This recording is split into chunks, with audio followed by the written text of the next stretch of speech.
Les gens que vous voyez ici sont des malades. Ils souffrent d'une maladie connue sous le nom de l'épilepsie. Sur leur corps, ils sont pleins de cicatrices ou de blessures qu'ils ont enregistrées au cours des crises précédentes. Cette maladie a longtemps été considérée comme une maladie chronique incurable. Pourtant, grâce à l'avancée de la science, aujourd'hui l'épilepsie est une maladie guérissable par des neurologues. Le 10 février de chaque année, c'est une journée internationale consacrée à la sensibilisation de la maladie épilepsie. Je vais d'abord dire que c'est une maladie qui est bien connue en médecine. Donc ça ne vient pas des démons. C'est dans l'ancien temps qu'on ne connaissait pas encore beaucoup de choses sur le plan scientifique, qu'on imaginait que l'épilepsie était liée à l'envoûtement. L'épilepsie est une maladie comme toute maladie, comme la malaria, il y a une cause de l'épilepsie. Mais seulement, au stade actuel de connaissance scientifique, on distingue généralement 3 types d'épilepsie. Une épilepsie où on connaît la cause, c'est-à-dire quelqu'un qui a un problème dans la tête, par exemple une tumeur, par exemple une anomalie du cerveau, un kyste dans le cerveau, il a eu un traumatisme qui a laissé une cicatrice dans le cerveau. Ces gens-là peuvent développer des crises d'épilepsie. C'est ce qu'on appelle les épilepsies lésionnelles parce qu'il y a quelque chose qui montre que c'est ça la cause de l'épilepsie. Oui, l'épilepsie est une ancienne maladie connue depuis même avant Jésus-Christ, mais c'est une maladie qui reste mal connue. Et puis, alors que c'est une maladie naturelle, une maladie du système nerveux, et en termes simples, j'ai toujours pris l'habitude de le dire, que l'épilepsie est une maladie de l'activité électrique du cerveau. Toutes les parties de notre corps reçoivent des informations du cerveau, envoient les informations au cerveau. Notre comportement, nos émotions, nos sentiments, nos idées ont leur référence par rapport aux activités du cerveau. Il y a des épilepsies qu'on appelle cryptogéniques, c'est-à-dire on pense qu'il y a une cause, mais les moyens scientifiques actuels ne permettent pas de dire c'est ça la cause. Il y a des épilepsies qu'on considère aujourd'hui comme idiopathiques, on ne connaît pas du tout la cause, on ne sait pas sur quelle piste s'orienter. C'est parce que la science évolue tout le temps. Mais je vous confirme que ce n'est pas lié à l'envoûtement, c'est une maladie qui a des causes connues et certaines causes qui ne sont pas connues, mais il y a toujours quelque chose qui donne l'épilepsie. Ça ne vient pas du néant. Parce qu'en termes simples, l'épilepsie c'est quoi? C'est-à-dire il y a une partie du cerveau qui se met à fonctionner de façon anormale. Pourquoi cela? Le cerveau fonctionne vraiment comme le courant électrique. Il y a des circuits pour que le courant passe d'une cellule à une autre, d'une partie du cerveau à une autre.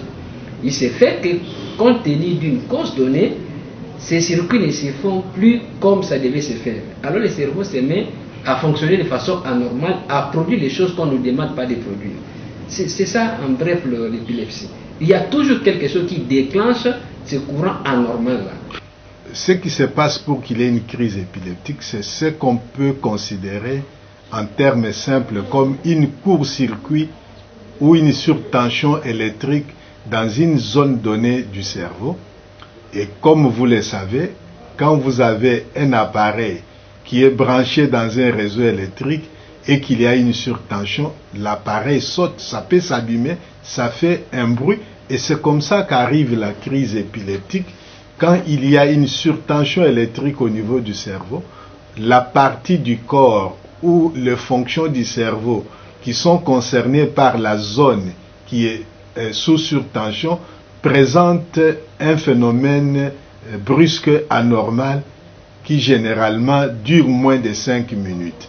Le traitement de l'épilepsie est d'abord médical, je veux dire il y a des médicaments pour traiter l'épilepsie, c'est là le travail des neurologues, donc ils savent déterminer c'est quel type d'épilepsie qui intéresse quelle partie du corps, parce que toutes les épilepsies ne sont pas semblables. Il y a des gens qui font l'épilepsie qui paralysent tout le corps, d'autres c'est une partie du corps, d'autres c'est seulement les yeux, d'autres c'est seulement le langage qui est perturbé. Donc par rapport à chaque type, il y a des types de médicaments que l'on donne. Mais la science a montré que quels que soient les médicaments qu'on donne, de façon correcte, avec des explorations correctes, il arrive qu'environ un tiers des cas d'épilepsie ne sont pas résolus par des médicaments. c'est alors qu'on peut recourir à la chirurgie. La chirurgie s'intéresse, je vais dire, à 3 types d'épilepsie. D'abord, les épilepsies qui ont des causes connues. Donc, j'ai dit c'est légionnaire. On sait qu'il y a un kyste, il faut soigner ces kystes-là. On sait qu'il y a une tumeur, il faut soigner ces tumeurs-là et ces tumeurs-là. Donc, ça, c'est des épilepsies légionnaires. Il faut enlever la lésion pour que l'épilepsie soit résolue. Il n'y a que la chirurgie qui peut enlever la lésion. Les médicaments calment, mais il faut enlever la lésion. Il y a aussi des épilepsies dont on ne sait pas déterminer la cause, mais on sait où passent les mauvais courants. On fait ce qu'on appelle la chirurgie de déconnexion. Là, on enlève la lésion, on appelle la chirurgie résective. Donc, réséquer, c'est-à-dire enlever ce qui a causé l'anomalie.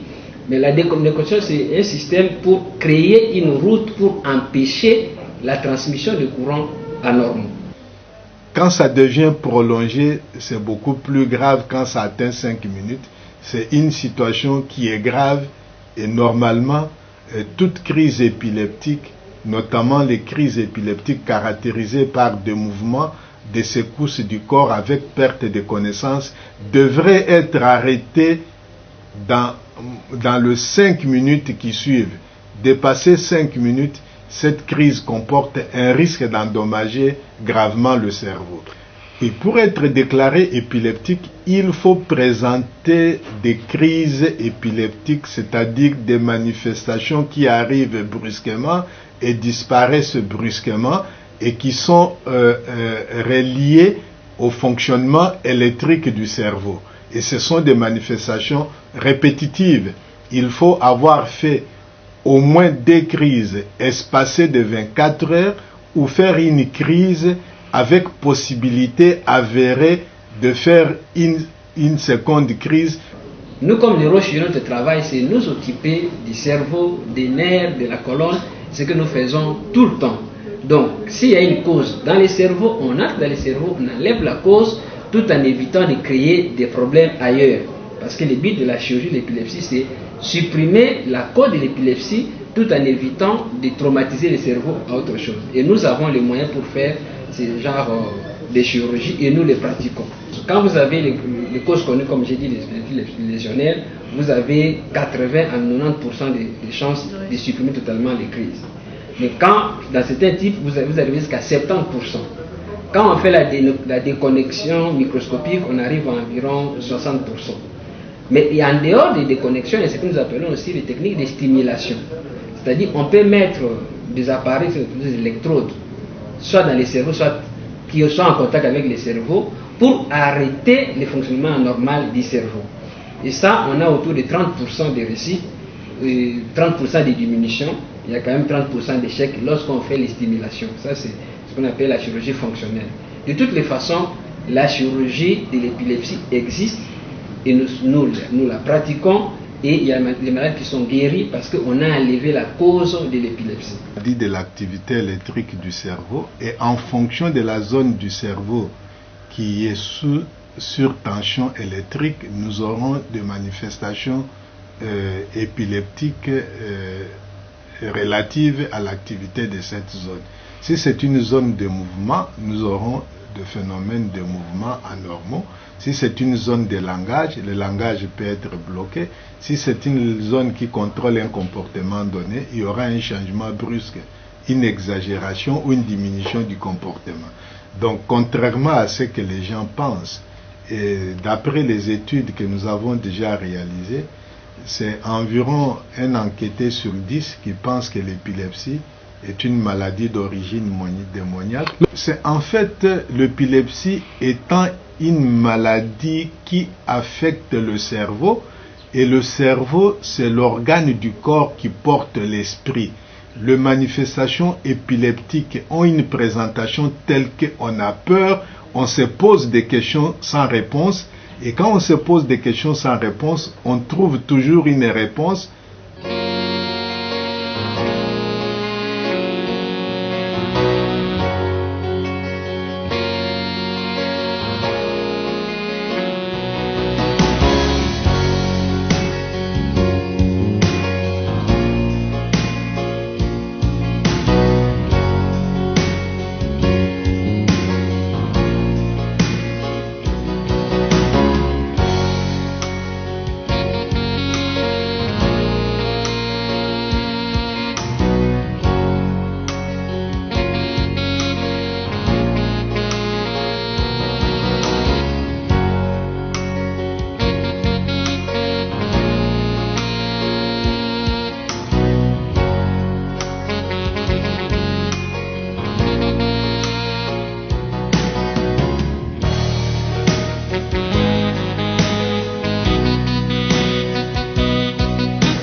Et pour un épileptique qui fait des crises tous les jours, si on lui soumet à un traitement, des chirurgies, et qu'il passe d'une crise chaque jour à une crise par semaine, à une crise par mois, ce n'est pas la même chose. Parce que n'oubliez pas qu'une crise épileptique est toujours quelque chose de grave. Plus on fait des crises, plus on altère le fonctionnement du cerveau. Et on peut faire la crise n'importe où. Vous pouvez faire la crise sur la route et puis vous avez un accident. On peut faire la crise dans l'eau, vous mourrez. On peut faire la crise à côté du feu, vous vous brûlez. Donc quand le nombre de crises diminue, l'intensité diminue, c'est déjà quelque chose. Mais ce qui arrive encore à 100%, à 70%, 30%... On peut supprimer la crise totalement. Oui, on peut supprimer la crise à 70%, à 80%, à 30%. Tout dépend de la cause et de la technique qui est appliquée. Donc l'épilepsie n'est pas une maladie incurable. On peut traiter l'épilepsie et arriver à la guérison, ou arriver à un contrôle meilleur des crises, ou diminuer sensiblement des crises pour que les risques liés aux crises diminuent. Je vais d'abord dire que l'épilepsie, comme je l'ai dit au départ, c'est une maladie qui a des causes. Au stade actuel de la science, il y a des causes qui sont connues et celles qui ne sont pas connues. Les causes connues peuvent être traitées. Mais ça ne veut pas dire que parce qu'on ne connaît pas la cause, c'est un envoûtement. Non. Nous ne connaissons pas encore totalement comment fonctionne le cerveau d'un homme. Il n'y a que Dieu qui connaît ce qu'il y a dans le cerveau. Tous les scientifiques sont d'accord que le cerveau c'est une machine extraordinaire, si bien qu'on est un peu limité dans certaines choses. Mais en réalité, lorsque la cause est connue, l'épilepsie peut être guérie. Il faut être entre les bonnes mains. Il y a les neurologues qui s'occupent du côté médical, il y a les neurochirurgiens qui s'occupent du côté chirurgical. Côté neurochirurgien, est-ce que nous avons cette expertise ici chez nous au Congo? Nous avons cette expertise. Personnellement, j'ai travaillé sur cette technique d'épilepsie en Europe et j'ai présenté ma thèse ici avec les mêmes techniques. On opère beaucoup de cas. Personnellement, j'ai opéré beaucoup de cas, des gens qui ont des épilepsies parce qu'ils ont eu un traumatisme, parce qu'ils ont une tumeur, parce qu'ils ont eu un kyste. Nous les opérons. Donc, on a l'expertise et on a le matériel pour faire ce genre de chirurgie. L'épilepsie, c'est une vieille maladie qui a été étudiée scientifiquement. Et aujourd'hui, dans notre faculté, nous disposons de deux départements, le département de neurologie et le département de psychiatrie, qui sont des branches de notre faculté attachées au centre neuropsychopathologique, donc le CNPP, qui s'occupent de ces problèmes. Et pour l'épilepsie, on peut guérir de l'épilepsie, mais il y a une prise en charge correcte qui peut être réformée et qui doit être menée par les spécialistes de ce domaine qui sont aussi chez nous. Pour le traitement, il faut d'abord retrouver la cause, rechercher la cause. Donc ne considérons pas toujours l'épilepsie comme une maladie démoniaque.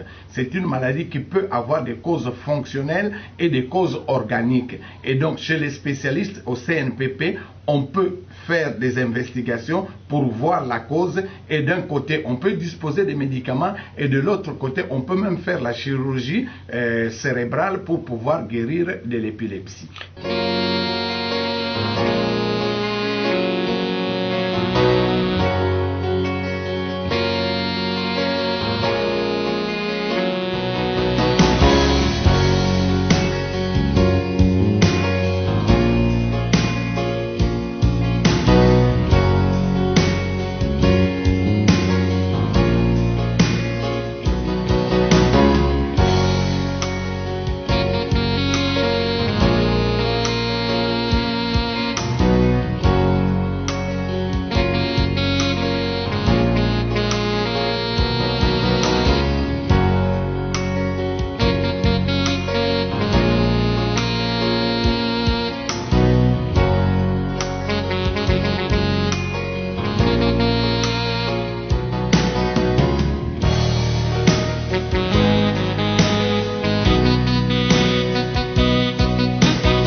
comprendre le vécu quotidien des parents. Comment est-ce que les parents des enfants souffrant de l'épilepsie vivent avec ces enfants en étant dans cette situation ou dans cette maladie.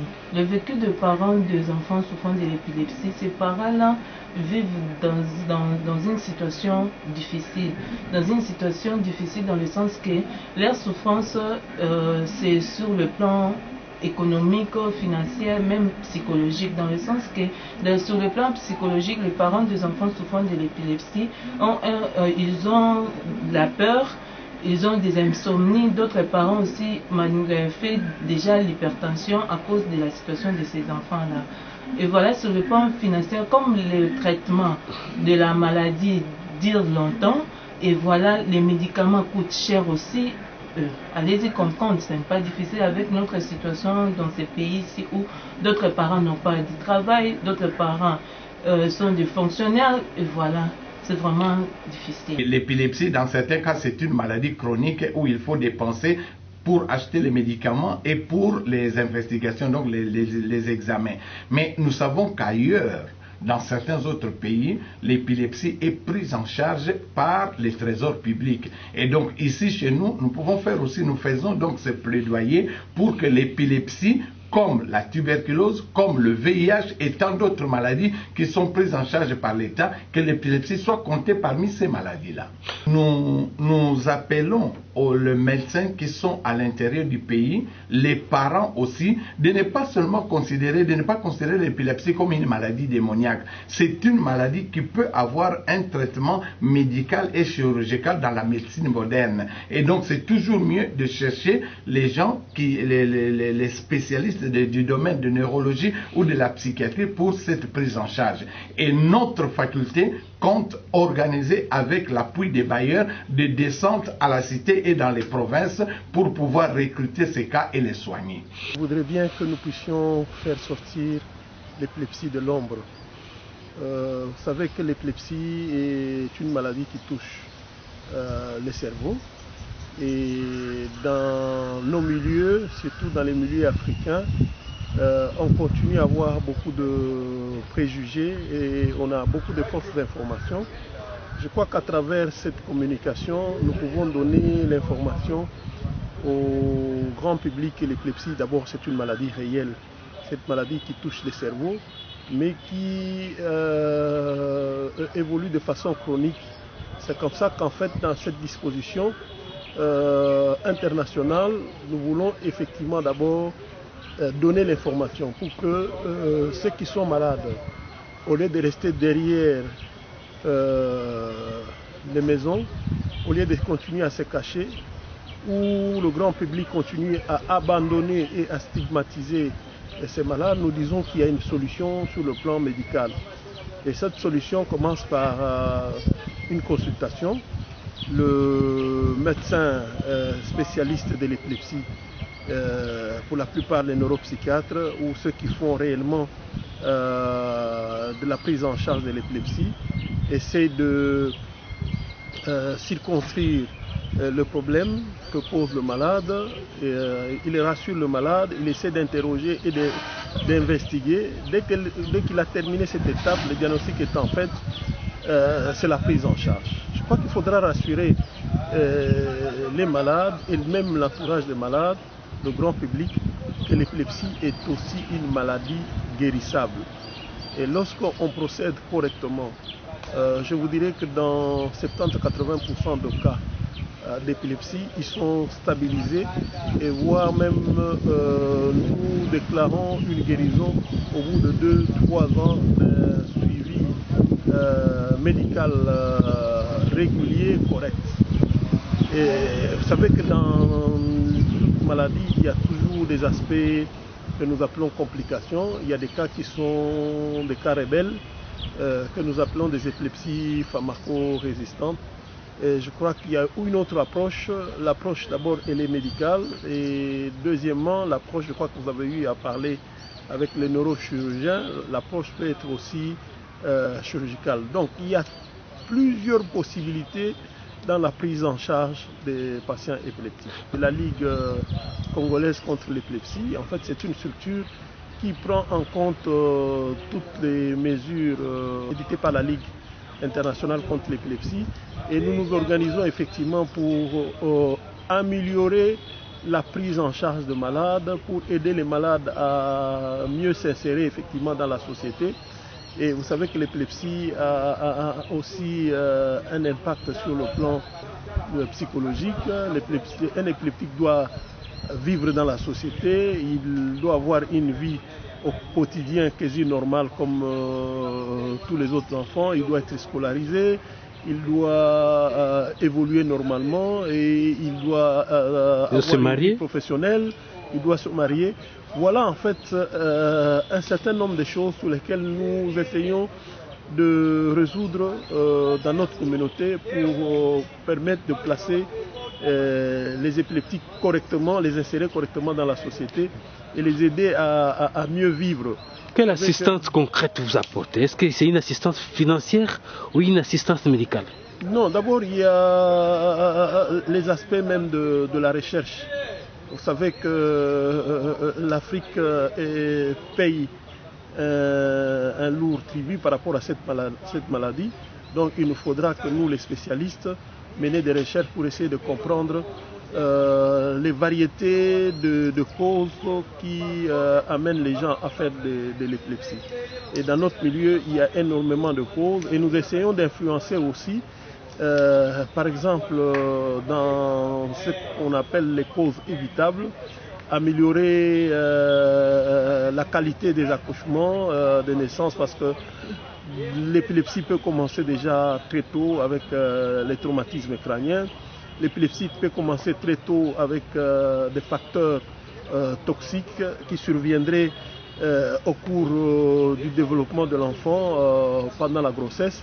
Donc nous donnons la vraie information. Et puis de deux, nous essayons d'améliorer, bien sûr, en cherchant un vrai partenariat avec l'État congolais, un vrai partenariat avec les institutions qui soutiennent effectivement ces patients pour que nous puissions leur offrir une accessibilité aux soins. Vous savez que prendre en charge quelqu'un pendant 2-3 ans, ça a un coût. Ça demande un certain nombre d'examens et ce coût-là, c'est généralement sur le malade, c'est sur la famille. Mais nous essayons effectivement de voir et c'est une des missions de notre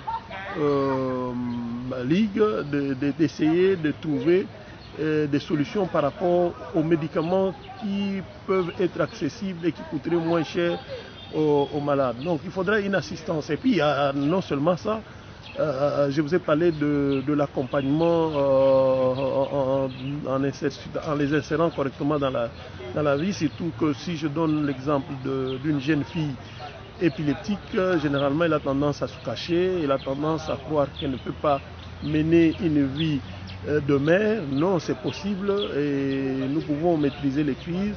La personne peut se marier, la personne peut accoucher correctement et son enfant peut vivre sans beaucoup plus de difficultés.